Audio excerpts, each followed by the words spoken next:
ఎడతెరిపి లేకుండా కురుస్తున్న వర్షాలతో ఉత్తర తెలంగాణ ప్రాంతంలో అనేక చోట్ల వరదలు నెలకొన్నాయి. ఈ నేపథ్యంలో ప్రజలు తీవ్ర అవస్థలు ఎదుర్కొంటున్నారు.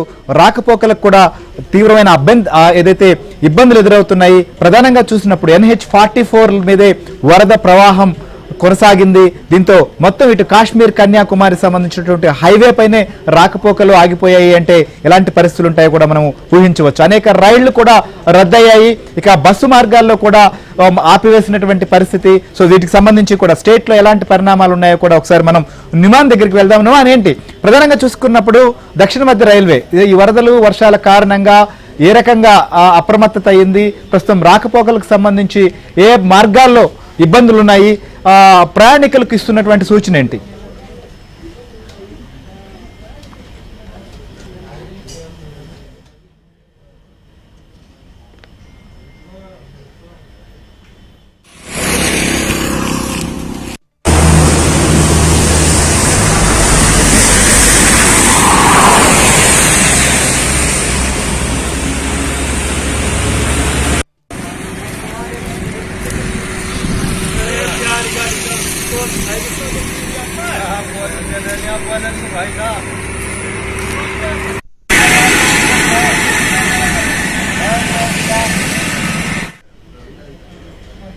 రైట్, మనం చూస్తున్నాం ఏదైతే జాతీయ రహదారి పైన కూడా భారీ స్థాయిలో బారులు తీరినటువంటి వాహనాలను కూడా మనం చూసాం.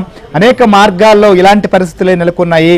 ఇటు మెదక్ నిజామాబాద్ కరీంనగర్, అలానే నిజామాబాద్ నిర్మల్ ఈ మార్గాలు అయితే పూర్తిగా స్తంభించిపోయినాయి. ఇక NH-44 పైన కూడా వరద ప్రవాహం రావడంతో నిన్న రాత్రి పూర్తిగా రాకపోకలు ఆగిపోయిన పరిస్థితి. కొంతగా ప్రస్తుతం పునరుద్ధరిస్తున్నారు. ఇక రైళ్ల రాకపోకలకు కూడా తీవ్ర అంతరాయం ఏర్పడింది.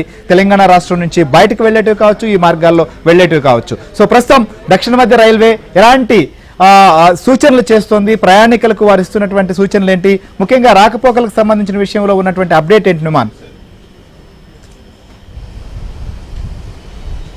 హలో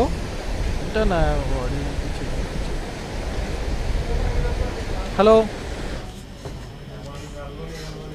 ఎస్, తో మనం ప్రధానంగా చూసినప్పుడు ఇక అనేక ప్రాంతాలకు సంబంధించినటువంటి విషయంలో ముఖ్యంగా చూసుకున్నప్పుడు ట్రైన్స్ రాకపోకలకు సంబంధించి కొన్ని ప్రాంతాల్లో రద్దు చేశారు. ఇక మిగిలినటువంటి మార్గాల్లో ప్రస్తుతం ఏదైతే ట్రాక్స్ కింద కూడా ప్రవాహం ఉన్నటువంటి నేపథ్యంలో ఆయా ప్రాంతాల్లో ప్రస్తుతం సహాయక చర్యలు పూర్తయిన తర్వాత మాత్రమే ట్రైన్స్ నడిపేటువంటి అవకాశాలు ఉన్నాయి. ఒక చిన్న మనం ముందు నిజామాబాద్కి వెళ్దాం, తర్వాత ఒకసారి ట్రైన్స్ అప్డేట్ కూడా చూద్దాం.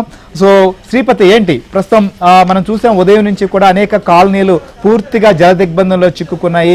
వరద తీవ్రత ఏమన్నా తగ్గుతోందా, అలాంటి పరిస్థితులు ఏమున్నాయా, ఒకవేళ ఉంటే అక్కడ సహాయక చర్యలకు సంబంధించి ఇప్పటి వరకు జరిగినట్టువే కాకుండా మనం చాలా చోట్ల మనం చూసాం అక్కడ ఆహారం కావచ్చు లేదా పునరావాస కేంద్రాలకు తరలించేదానికి కావచ్చు కొన్ని చర్యలు తీసుకుంటున్నప్పటికీ ఇంకా కాలనీల నుంచి కూడా చాలా మంది బయటకు రావట్లేదు. శ్రీపతి ఏంటి అక్కడ పరిస్థితి?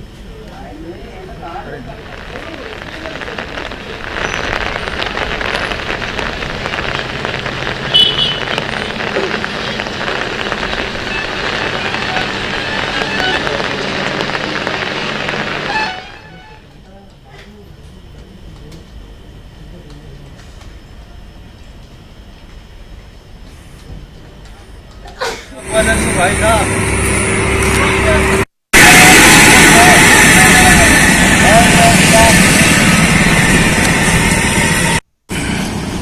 बिजी వస్తున్నాయి.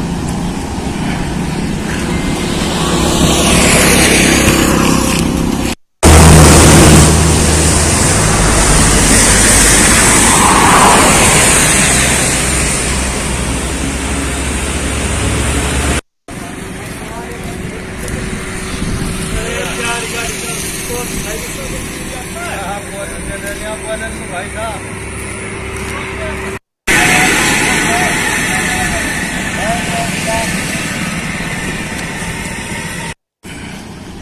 बिजी వస్తున్నాయి.